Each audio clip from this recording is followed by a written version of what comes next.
Julius. Evola. Revolta. Contra. O mundo. Moderno. Introdução. Falar do declínio do Ocidente, da crise da civilização atual, dos seus perigos, das suas destruições ou das suas alienações, há muito tempo que se tornou quase um lugar comum. Por outro lado, formulam-se profecias sobre o futuro europeu ou mundial e lançam-se também apelos para a defesa de um ou do outro. Nas suas linhas gerais, em tudo isto mal se ultrapassa um mero diletantismo de intelectuais. Seria demasiado fácil demonstrar como existe aqui tantas vezes uma falta de verdadeiros princípios, como grande parte daquilo que se pretendia negar é afirmado pela maioria dos que propõem reagir contra isso, como se sabe pouquíssimo o que se quer e como se obedece mais a impulsos irracionais, especialmente quando se passa para o campo prático com manifestações incorretas e violentas de uma contestação que por vezes pretendia ser global quando afinal é apenas inspirada por formas consequenciais e terminais da presente civilização. Embora fosse insensato em fenômenos deste gênero vislumbrar algo de positivo, eles têm incontestavelmente o valor de um sintoma. Vem avisar-nos de que já se sente que campos considerados firmes afinal são movediços e que as perspectivas idílicas do evolucionismo já perderam a sua atualidade. Mas um instinto inconsciente de autodefesa impede que se ultrapassem certos limites, tal como o poder que inibe aos sonâmbulos a percepção do vácuo em que caminham. Ainda não se pode duvidar para além de certas marcas, e certas reações intelectuais ou irracionais parecem quase que são concedidas ao homem moderno apenas para desviá-lo, para o deterem na via da total e temível visão perante a qual o mundo atual surgiria como sendo somente um corpo privado de vida caído por um precipício, em que em breve já nada conseguirá detê-lo. Há doenças que incubam durante muito tempo, mas que só se tornam evidentes quando a sua obra subterrânea já quase chegou ao fim. Assim acontece com a queda do homem ao longo das vias da que ele glorificou como sendo a civilização por excelência. Se apenas hoje os modernos conseguiram ter a sensação de um destino sombrio para o Ocidente, já há séculos que têm vindo a agir causas, a estabilizar-se condições espirituais e materiais de degenerescência, de tal modo que retiram à maioria a possibilidade não só da revolta e do retorno à normalidade e à salvação, mas também, e acima de tudo, a de compreender o que significam a normalidade e a salvação. Assim, por muito sinceras que sejam as intenções de alguns dos que dão o alarme e se insurgem contra a situação, não podemos ter ilusões sobre os seus resultados. Não é fácil ter a noção de como se tem de escavar bem fundo até se encontrar a raiz primordial e única de que são naturais e necessárias consequências não só as formas de que já é visível para todos o lado negativo, mas também muitas outras, que até os espíritos mais audaciosos não cessam de pressupor e de admitir no seu próprio modo de pensar, de sentir e de viver. Reage-se, contesta-se. Como se poderia deixar de fazê-lo perante certos aspectos desesperados da sociedade, da moral, da política e da cultura contemporâneas? Mas trata-se, só e precisamente, de reações, e não de ações, não de movimentos positivos que partam de dentro e testemunhem a posse de uma base, de um princípio, de um centro. Pois bem, com acomodamentos e reações, já se anda no Ocidente a brincar há muito tempo. A experiência demonstrou que por esse caminho não se consegue chegar a nada do que realmente importa. Não é de se virar de um lado para o outro no leito de agonia que se deveria tratar, mas sim de despertar e levantar-se.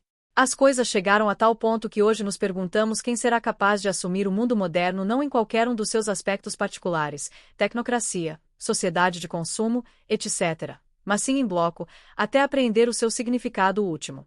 Só este poderia ser o princípio. Mas para isso é necessário sair do círculo de atração. É necessário saber conceber o outro, conseguir criar novos olhos e novos ouvidos para coisas que o afastamento tornou invisíveis e mudas. Só remontando aos significados e às visões em vigor antes que se estabelecessem as causas da civilização presente, é possível ter um ponto absoluto de referência, a chave para a compreensão efetiva de todos os desvios modernos, e ao mesmo tempo achar o baluarte sólido, a linha de resistência inviolável para aqueles a quem, apesar de tudo, será concedido o manterem-se erguidos. E hoje em dia o que conta, precisa e exclusivamente, é o trabalho de quem souber conservar-se dentro das linhas da superioridade, firme nos princípios, inacessível a qualquer concessão, indiferente perante as exaltações, as convulsões, as superstições e as prostituições a cujo ritmo dançam as gerações modernas. Só conta o silencioso manter-se firme de poucos, cuja presença impassível de convidados de pedra sirva para criar novas relações, novas distâncias e novos valores, para construir um polo que, se obviamente não impedirá este mundo de desviados exaltados de ser o que é, contudo será válido para transmitir a alguém a sensação da verdade. Sensação essa que talvez até poderá ser o princípio de alguma crise libertadora. Dentro dos limites das possibilidades de quem o escreve, o presente livro pretende ser um contributo para essa obra. A sua tese fundamental, portanto, é a ideia da natureza decadente do mundo moderno. O seu objetivo é pôr em evidência essa ideia, por meio da referência ao espírito da civilização universal, sobre cujas ruínas surgiu tudo o que é moderno. E isto, como base de qualquer outra possibilidade, e como legitimação categórica de uma revolta, porque só então se tornará claro não só aquilo contra o que se reage, mas também, e acima de tudo, aquilo em cujo nome se reage. Como introdução, diremos que nada se torna mais absurdo que a ideia do progresso que, com o seu corolário da superioridade da civilização moderna, criou seus álibis positivos, falsificando a história, insinuando nas mentes mitos nocivos, proclamando-se soberana nas banalidades da ideologia plebeia às quais, em última análise, foi buscar as suas origens. É preciso ter-se descido muito baixo para se poder fazer a apoteose do saber morto, pois não se pode chamar de outra maneira o saber que, no homem moderno, que é o homem atual, não vê o homem antigo, o decrépito, o derrotado, o homem crepuscular, mas que pelo contrário só glorifica o vencedor, o justificador, o realmente vivo. De qualquer modo, deve-se ter chegado a uma singular cegueira, para os modernos pensarem seriamente que podem medir tudo com os seus parâmetros e que podem considerar a sua civilização como privilegiada, em que estava quase pré-ordenada a história do mundo e para além da qual só se poderiam encontrar as trevas, a barbárie e a superstição.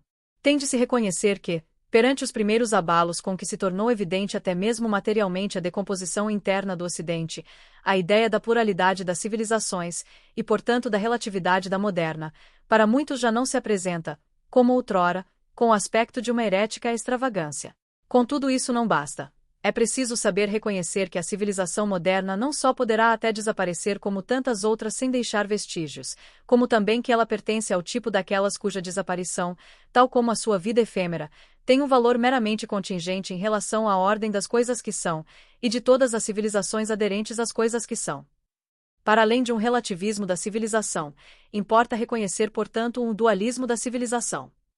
As presentes considerações irão girar constantemente em torno de uma oposição entre o mundo moderno e o mundo tradicional, entre o homem moderno e o homem tradicional, a qual, para além de, e mais que, histórica, é ideal, morfológica e inclusivamente metafísica. Quanto ao aspecto histórico, é oportuno indicar desde já o alargamento de horizontes que se impõe em relação aos termos mundo moderno e civilização moderna. As primeiras forças da decadência no sentido antitradicional, com efeito começaram a manifestar-se de maneira palpável logo entre os séculos VM e VAC, como se pode verificar pelas primeiras e esporádicas alterações características ocorridas nesse período nas formas da vida social e espiritual anterior de muitos povos. Por essa via, o limite vai frequentemente coincidir com o mesmo dos chamados tempos históricos, visto que para muita gente o que fica antes da época aqui indicada deixa de constituir objeto da história, entra na lenda e no mito, e as investigações positivas tornam-se incertas. Isto não impede que, segundo os ensinamentos tradicionais, a época referida tivesse por sua vez recolhido efeitos de causas bastante mais remotas. Nela preludiou-se apenas a fase crítica de um ciclo ainda mais vasto, chamado no Oriente Idade Obscura, no mundo clássico Idade do Ferro, e no nórdico Idade do Lobo II.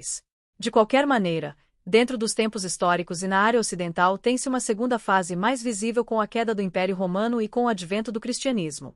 Por fim, inicia-se uma terceira fase com o crepúsculo do mundo feudo-imperial da Idade Média Europeia, chegando ao seu ponto decisivo com o humanismo e a Reforma.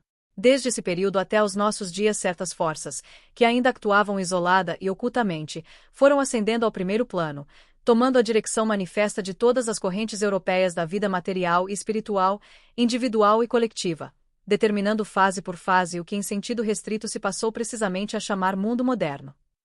Desde então o processo foi se tornando cada vez mais rápido, decisivo e universal. Uma enxurrada temível, da qual cada um dos sinais sobreviventes de uma civilização diferente está visivelmente destinado a sussobrar, de modo a concluir um ciclo, a completar uma máscara e a encerrar um destino. Isto quanto ao aspecto histórico. Mas este aspecto é simplesmente relativo. Se, tal como acabamos de aludir, tudo o que é histórico já entrar no moderno, o remontar integralmente para lá do mundo moderno, que basta para revelar o seu sentido, é essencialmente um remontar para além dos próprios limites convencionados pela maioria para a história. Ora bem, é importante compreender que nessa direção já não se encontra nada que seja novamente susceptível de se tornar história. O facto de, para além de um certo período, a investigação positiva não ter conseguido fazer história, não tem nada de casual, ou seja, devido apenas a incertezas de fontes e de datas, a falta de vestígios.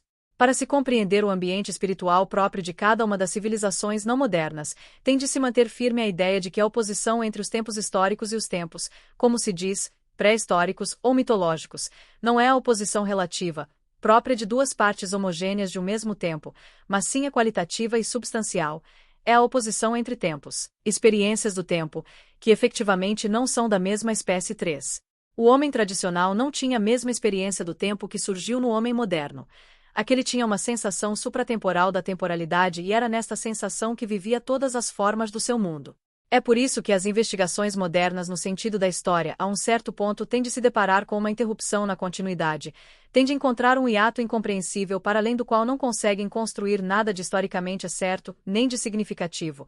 Apenas podem contar com elementos fragmentários exteriores e frequentemente contraditórios, a menos que o método e a mentalidade se alterem nos seus fundamentos. Devido a esta premissa, quando ao mundo moderno opomos o mundo tradicional, esta oposição é ao mesmo tempo ideal. O caráter de temporalidade e de historicidade, com efeito, está ligado essencialmente apenas a um dos dois termos dela, enquanto outro termo, o que se refere ao conjunto das civilizações de tipo tradicional, se caracteriza pela sensação do que está para lá do tempo, ou seja, por um contato com a realidade metafísica que confere à experiência do tempo uma forma bastante diferente. Mitológica. Quase mais de ritmo e de espaço que de tempo cronológico. 4. E a título de resíduos degenerescentes, ainda subsistem vestígios desta forma qualitativamente diferente da experiência do tempo em algumas populações ditas primitivas. 5. Ter perdido esse contato. Estar preso na miragem de um puro fluir, de um puro fugir, de uma tendência que impele cada vez mais para longe a própria meta, de um processo que já não pode nem quer abrandar em nenhum processo e que em tudo e por tudo se consuma em termos de história e de adevir. Esta é uma das características fundamentais do mundo moderno. Esta é a divisória que separa duas épocas, e assim não só e não tanto no sentido histórico, como e sobretudo no sentido ideal, morphological, metaphysical. Mas então o facto de, em relação ao momento actual, as civilizações do tipo tradicional se encontrarem no passado, torna-se acidental. Mundo moderno e mundo tradicional podem ser considerados como dois tipos universais, como duas categorias a priorísticas da civilização. Contudo, essa circunstância acidental permite afirmar fundadamente que onde quer que se tenha manifestado ou se manifestar uma civilização tendo por centro e substância o elemento temporal, ter-se-á um ressurgimento, de forma mais ou menos diferente, dos mesmos comportamentos, dos mesmos valores e das mesmas forças que determinaram a época moderna no sentido próprio deste termo. E em contrapartida, onde quer que se tiver manifestado ou se manifestar uma civilização que tenha por centro e substância o elemento supratemporal, ter-se-á um ressurgimento, de forma mais ou menos variada, dos mesmos significados, dos mesmos valores e das mesmas forças que determinaram os tipos pré-antigos de civilização. Assim fica esclarecido o sentido do que denominamos por dualismo da civilização em relação aos termos usados, moderno e tradicional. E tem-se o necessário e suficiente para que, sobre o nosso tradicionalismo, não nasçam equívocos. Isto não foi dantes, mas é sempre. A razão de todos os nossos recursos a formas, instituições e conhecimentos não modernos reside no facto de estas formas, instituições e conhecimentos, pela sua própria natureza, se verem como sendo símbolos mais transparentes, aproximações mais imediatas, indícios mais felizes para o que for anterior e superior ao tempo e à história, e portanto quer ao ontem quer ao amanhã, e que apenas pode produzir uma renovação real, uma vida nova e perene em quem estiver ainda em condições de recebê-la. E só o que tiver conseguido chegar a esse ponto poderá esconjurar todos os temores, poderá reconhecer que no destino do mundo moderno não há nada de diferente e de mais trágico que a vicissitude superficial de uma turva nuvem que surge, se forma e desaparece sem conseguir alterar a claridade do céu. Tendo-se feito menção ao ponto fundamental, nesta introdução só nos resta falar brevemente sobre o método. Bastarão as alusões feitas para não ser preciso remeter o leitor para o que iremos expor a seguir sobre a origem, o alcance e o sentido do saber moderno, para se compreender em que conta as nossas considerações poderão ter tudo que nos últimos tempos tem recebido oficialmente o rótulo de ciência histórica ou em relação a religiões, instituições e tradições antigas. Temos a dizer que com este estado de coisas, tal como com qualquer outro que tenha nascido na mentalidade moderna, não queremos ter nada a ver, e que quanto ao chamado ponto de vista científico ou positivo com as suas várias e vãs pretensões de competência e de monopólio da verdade, nós, no melhor dos casos, consideramo-lo mais ou menos como o da ignorância. Dizemos no melhor dos casos, certamente não vamos negar que dos eruditos e laboriosíssimos trabalhos dos especialistas possa vir à luz uma matéria-prima útil, frequentemente necessária para quem não possua outras fontes de informação ou não tenha tempo nem intenções de se dedicar a recolher e a examinar tudo o que lhe for oportuno em domínios subordinados ao tema. Contudo, para nós continua ao mesmo tempo assente que onde quer que se aplicarem os métodos históricos e científicos às civilizações tradicionais sem ser pelo lado mais grosseiro dos vestígios e dos testemunhos, o resultado quase sempre se reduz a operações de violência que destroem o espírito, limitando-o, deformando-o e impelindo-o para os becos sem saída dos álibis criados pelos preconceitos da mentalidade moderna, pronta a defender-se e a reafirmar-se a si própria em toda a parte. E esta obra destrutiva e deturpadora raramente é casual. Pelo contrário, provém quase sempre, mesmo se indiretamente, de influências obscuras e de sugestões, de que, por ironia, são precisamente os espíritos científicos, dada a sua mentalidade, os primeiros a não se aperceberem. Em geral, o estado de coisas de que vamos ocupar-nos principalmente é aquele em que todo o material válido histórica e cientificamente é o material com menos valor, onde o que a título de mito, lenda ou saga, é destituído de verdade histórica e de força demonstrativa, adquire afinal e precisamente por isso uma validade superior e se torna fonte de um conhecimento mais real e mais certo. E é exatamente esta fronteira que separa a doutrina tradicional da cultura profana. Isto não é válido apenas em referência aos tempos antigos, às formas de uma vida mitológica, ou seja, supra-histórica, como no fundo tem sido sempre a tradicional, enquanto do ponto de vista da ciência se dá valor ao mito pelo que este poderá fornecer de história, do nosso, dá-se pelo contrário valor à própria história pelo que ela nos pode fornecer de mito, ou pelos mitos que se insinuam nas suas malhas, como integrações de sentido da própria história. Não só a Roma lendária nos fala com palavras mais claras que a temporal, mas também as sagas de Carlos Magno nos informam mais do sentido do rei dos francos que as crônicas e os documentos positivos do seu tempo, e assim por diante. São bem conhecidos os anátemas científicos a este respeito: arbitrário, subjetivo, fantasioso. Do nosso ponto de vista não existe o arbitrário, o subjetivo e o fantasioso, nem existe o objetivo e o científico tal como os modernos os concebem. Nada disto existe. Tudo isto está fora da tradição. A tradição começa onde com o atingir-se um ponto de vista supraindividual e não humano for possível colocarmos-nos acima de tudo isto. Em particular em relação ao mito, só existe o que os modernos construíram sobre o mito, concebendo-o como uma criação da natureza primitiva do homem, e não como a forma própria de um conteúdo suprarracional e suprahistórico. Assim preocupar-nos-emos menos em discutir e em demonstrar. As verdades que podem fazer compreender o mundo da tradição não são as mesmas que se aprendem e se discutem. Ou são, ou não são 7. Só podemos recordar-nos delas, e isto acontece quando estivermos livres das obstruções que representam as diferentes construções humanas, e, acima delas todas, todos os resultados e os métodos dos investigadores autorizados, portanto, quando se tiver suscitado a capacidade de ver do ponto de vista não humano, que é o mesmo que o ponto de vista tradicional.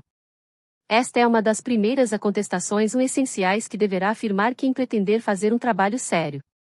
Mesmo se considerarmos apenas os testemunhos tradicionais em bloco, todos os laboriosos métodos utilizados para a verificação das fontes, da cronologia, da autenticidade, das sobreposições e das interpolações de textos, para determinar a gênese efetiva de instituições, de crenças e de acontecimentos, etc., na nossa opinião, não são mais adequados que os critérios utilizados para o estudo do mundo animal, quando aplicados ao conhecimento de um organismo vivo. É claro que todos são livres de considerar o aspecto mineral que também existe no organismo superior. Paralelamente, também somos livres de aplicar a matéria tradicional que chegou até nós à mentalidade profana moderna que tem o condão de não ver senão o que está condicionado pelo tempo, pela história e pelo homem.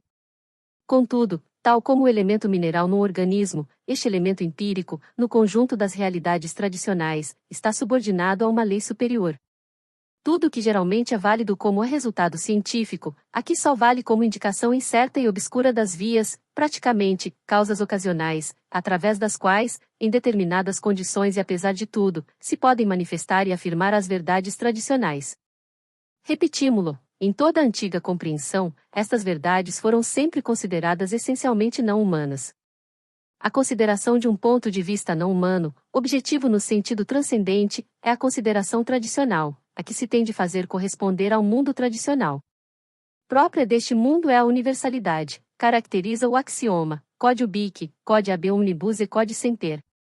Na própria noção de civilização tradicional está inserida de uma equivalência ou homologia das suas diferentes formas realizadas no espaço e no tempo. As correspondências poderão não ser visíveis de fora, poderá impressionar a diversidade das muitas, possíveis mas apesar de tudo equivalentes, expressões, em certos casos. As correspondências serão respeitadas no espírito, noutras apenas na forma e no nome, nos terciam aplicações mais completas dos princípios, noutros, mais fragmentárias, nos expressões lendárias, noutros, expressões também históricas, porém existe sempre algo de constante e de central a caracterizar um único homem e a determinar uma idêntica contraposição em relação a tudo que é moderno. Quem, partindo de uma civilização tradicional particular, souber integrá-la libertando-a dos seus aspectos históricos e contingentes de modo a levar os seus princípios geradores de volta ao plano metafísico em que estão, por assim dizer, em estado puro, não poderá deixar de reconhecer estes mesmos princípios mesmo por detrás das expressões diferentes de outras civilizações igualmente tradicionais. E é por essa via que se determina interiormente um sentido de certeza e de objetividade transcendente e universal, que já ninguém conseguirá destruir, nem alcançar por outra via. Assim, na presente exposição iremos referir-nos ora a certas tradições ora a outras, do Oriente e do Ocidente, selecionando as que de cada vez apresentarem numa expressão mais nítida e completa o mesmo princípio ou fenômeno espiritual. Isto tem tão pouco a ver com o ecletismo ou com o método comparativo de certos investigadores modernos como pode ter a ver com o método de paralaxe que serve para determinar a justa posição de um astro através dos pontos de referência de estações diferentemente deslocadas, ou então, para usarmos a imagem de Guénon 8, como pode ter a ver a escolha, entre as várias línguas que conhecemos, da que oferecer a melhor expressão para um determinado pensamento. Assim, o que denominamos por a método tradicional, em geral, é caracterizado por um duplo princípio, ontológica e objetivamente, pelo princípio da correspondência, que assegura uma correlação funcional essencial entre elementos análogos, apresentando-os como simples formas homólogas do surgimento de um significado central unitário, epistemológica e subjetivamente, pelo uso generalizado do princípio da indução, que é entendido aqui como uma aproximação discursiva a uma intuição espiritual, em que se realiza a integração e a unificação dos vários elementos em confronto num único significado e num único princípio. Por esta via iremos assim tentar dar o sentido do mundo da tradição como uma unidade, e contudo também como um tipo universal, destinado a criar pontos de referência e de avaliação diferentes daqueles a que no Ocidente desde há algum tempo a maioria se tem vindo a habituar passiva e semiconsciente, destinado igualmente, por isso mesmo, a lançar as bases para uma eventual revolta, não polêmica, mas sim real e positiva, do espírito contra o mundo moderno. E a este respeito não nos vamos dirigir senão àqueles que, perante a previsível acusação de serem utopistas anacrônicos, ignorantes da consistência histórica, forem capazes de se manter impassíveis compreendendo que aos apologistas do consistente e do concreto já não se deve dizer, parai ou virai-vos ou levantai a cabeça, mas sim, cada vez mais rápidos e cada vez mais decisivos superai as metas, rompei todas as barreiras. A vossa corrente já não pode continuar a ser ponderada. Colhei os louros de todas as vossas conquistas.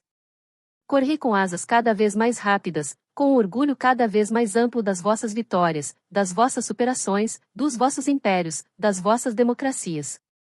A cova tem de ser tapada e é preciso adubo para a nova árvore que irá brotar fulminantemente do vosso fim. 9 Na presente obra teremos de liminar-nos a dar princípios diretivos, cuja aplicação e desenvolvimento adequado exigiriam tantos volumes quanto os capítulos, portanto iremos só indicar os seus elementos essenciais.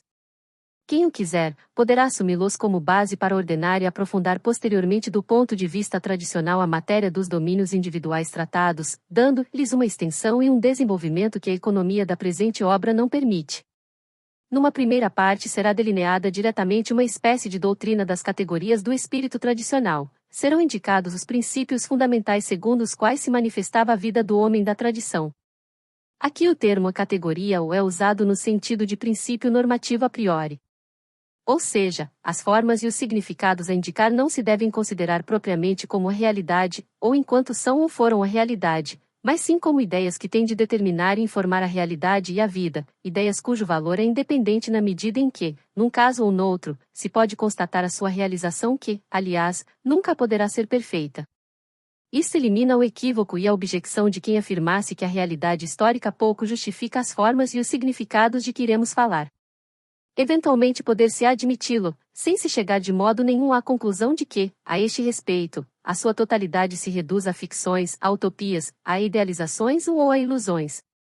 As formas principais da vida tradicional como categorias não têm a mesma dignidade dos princípios éticos, valem por si e só requerem que sejam reconhecidas e desejadas, que o homem se mantenha interiormente ligado a elas e que com elas se meça a si próprio e à vida, exatamente como fez, sempre e em toda parte, o homem tradicional.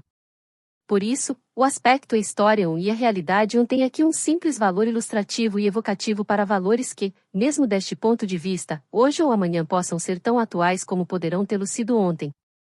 O elemento histórico entrará propriamente em questão na segunda parte desta obra. A segunda parte considerará a gênese do homem moderno, e os processos que nos tempos históricos levaram até ele. Mas como o ponto de referência será sempre o mundo tradicional na sua qualidade de realidade simbólica, supra-histórica e normativa, e o método, igualmente, será o que procura colher o que atuou e atua para além das duas dimensões superficiais dos fenômenos históricos, assim tratar-se-á propriamente de uma metafísica da história. Com estas duas investigações pensamos que sejam dados elementos suficientes a quem, hoje ou amanhã, é ou será ainda capaz de despertar.